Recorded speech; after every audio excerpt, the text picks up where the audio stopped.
What's good, YouTube, and welcome to another KaibaHacksDartz Yu-Gi-Oh video. Today we're here with another DIY project, and this one is an easy, kind of simple project, but it's a pretty fun one, and it ends up looking pretty dope. And as by the title you know, we're making a dice case. And of course, this can be used for, Yu-Gi-Oh, Dungeon Dice Monsters, D&D, anything that you're using dice in. What you're going to need is a mince tin. You could get like Altoids, but a metal mince tin like this. And you can usually get those at the dollar store, Dollar Tree. All this stuff I'd say could be got at the Dollar Tree. If not, I got it there, basically. And same with the dollar store. But a mince tin like this, whatever dice you're going to be using, obviously can only fit so many in there, so you have to kind of space it out. And you can obviously use any dice you want, as long as they fit within the tin itself. You want a little bit of leeway, so we have that, but you could use, your various dice, D10s, whatever. But dice, something to cut with, box cutter knife, some parchment paper, and then what we have is back here's called clay dew, but you could use basically any air dry clay, any plaster of Paris, stuff like that.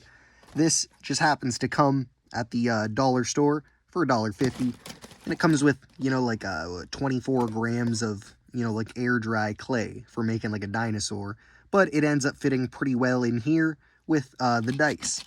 So this one is orange and yellow, I believe, so we get a couple packs there. I already had her pre-opened.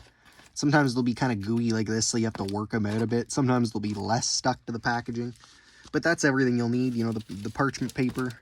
You'll need some smaller squares, basically, but we'll get there once we're kind of down. So you're going to open this up. You're going to get your air dry clay, Play-Doh, whatever you're using. Slice these open. Like I said, it's going to be stuck to the bag on some of these. I don't know why it sticks to some of them. Some colors it doesn't. But we'll get them all pre-opened, and we'll get as much as we can out of each satchel. But you do the same with, if you had clay or whatever, you can get it all ready. And if you're gonna, with clay especially, you could dye it with, paint or something like that, or various dyes to get it to the colors you want. And with these, they usually come with like these little Play-Doh sets or whatever, air dry clay, come with 2 colors. And what I like to do is just kind of swirl them together, not mix them, but it's up to you if you wanted to mix them. With the orange and yellow, it probably wouldn't turn out too well. It'd just be like a dark orange.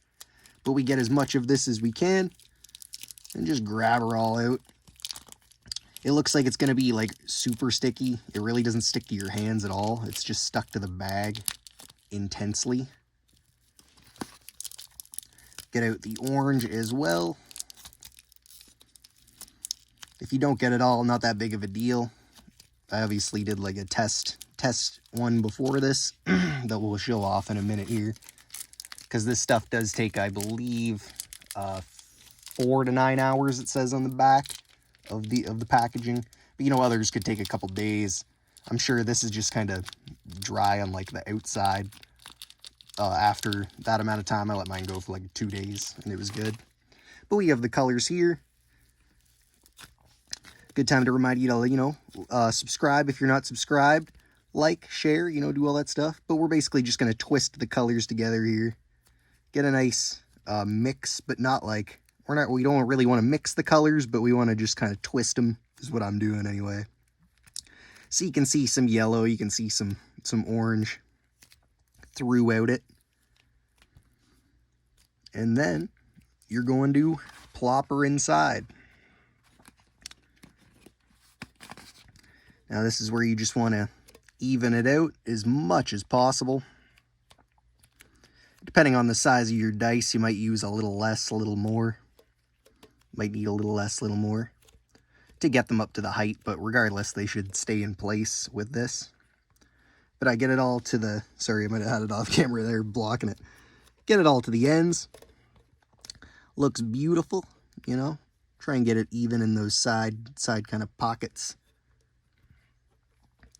push it up to the edges, take out as many seams as possible. And you can even go up to these back lines here, just because of the way the hinges work. But I try to keep it, you know, as even as possible, like I said.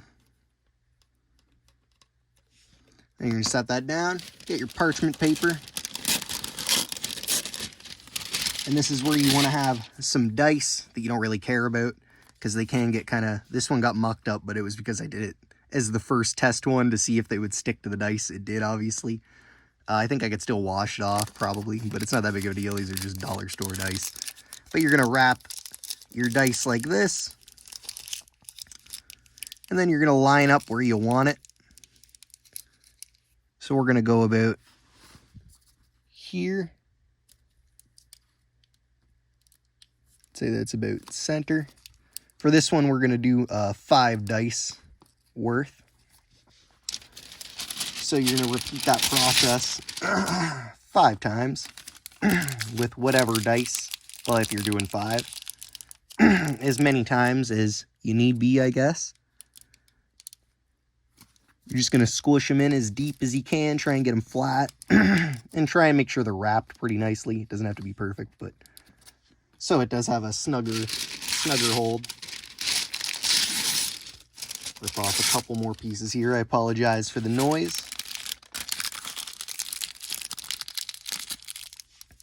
Try and evenly space these out. I know it looks a little difficult to see right now, and it's not that big of a deal if they aren't, but it is what it is. 2 more to go here.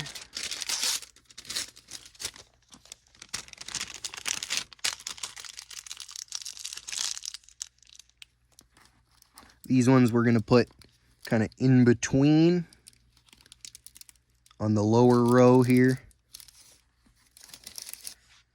It does get a little difficult to see once you've got a couple stacked up. You might be able to mark it out kind of like lightly with a pencil where you want it. Just put like a little mark, just in case it does get difficult to see what you're doing while you're doing it. But they all are in place now. We can just kind of press in between them to get a good snug fit around each one as much as possible. Like I said, if there's divots from, like, you know, parchment paper and such, it's not that big of a deal. But we press it in, and then we're going to let this sit for, you know, 4 to 9 hours, preferably somewhere like kind of warm. And you're going to end up with this. Obviously, where we took the parchment paper off, and or, you know, those dice we used for this one. But it ends up with a snug fit to protect your dice. It's a pretty sick little case. Obviously, this one was black and white. We used the panda here. You can get, obviously, with these different colors, but you can start to imagine what colors you could mix. Different mint tins. I thought it contrasted pretty well with, like, the pink and blue. It kind of opens up to a dark. And it fits well with the dice. I had them in there, like, 1 to 5, but it's not that big of a deal, whatever you do with them. As you can see, it's not super perfect, but it does look pretty good, especially from a distance. With the black and white, I think, helps. I think it might look a little wonkier with, like, orange and white, but it does look really good. Closes up nice, since you pressed them down as much as you could.